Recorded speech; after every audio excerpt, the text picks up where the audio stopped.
ফের খাঁচাবন্দি চিতাবাঘ। আলিপুরদুয়ারে চা বাগানে খাঁচাবন্দি চিতাবাঘ। মথুরা চা বাগানে ধরা পড়ল চিতাবাঘ। বন দপ্তরের খাঁচায় বন্দি হয়েছে সেই চিতাবাঘ।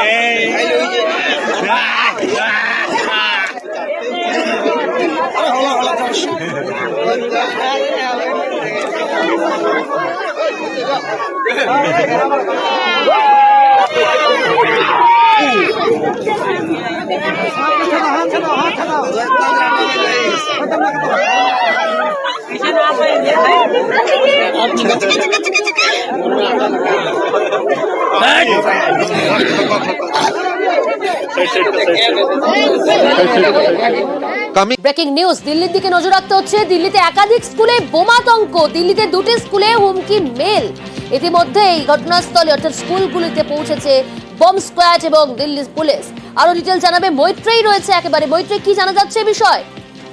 দেখো, এখনো পর্যন্ত যেটা আমরা জানতে পারছি, শুধুমাত্র দুটি স্কুল নয়, দিল্লি পুলিশের তরফ থেকে যে নতুন আপডেট আমাদের কাছে এসে পৌঁছেছে, সব মিলিয়ে দিল্লি এনসিআর এর প্রায় 40টি স্কুলে বোমাতঙ্কের ইমেল পাঠানো হয়েছে এবং সেই ইমেলে যে বক্তব্য উল্লেখ করা হয়েছে, সেখানে যে এজেন্সি সূত্র মারফত আমরা যেটা জানতে পারছি, সেই ইমেলে উল্লেখ করা রয়েছে যে multiple bombs inside school buildings I have planted, the bombs are small and hidden very well.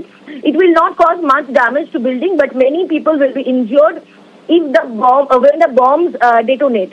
If I do not receive $30,000, I will detonate the bombs. অর্থাৎ $30,000 চাওয়া হয়েছে, এরকম একটি মেল গেছে এবং সব মিলিয়ে প্রায় 40টি স্কুলে দিল্লি এবং এনসিআর এলাকার এই থ্রেট মেল গেছে। এরপরে স্কুলগুলিকে খালি করা হয়েছে। বেশ কিছু স্কুল ইতিমধ্যে পুলিশ পৌঁছেছেন এবং তারা তল্লাশি পৌঁছেছে বম্ব স্কোয়াড এবং তল্লাশি চলছে। বেশ।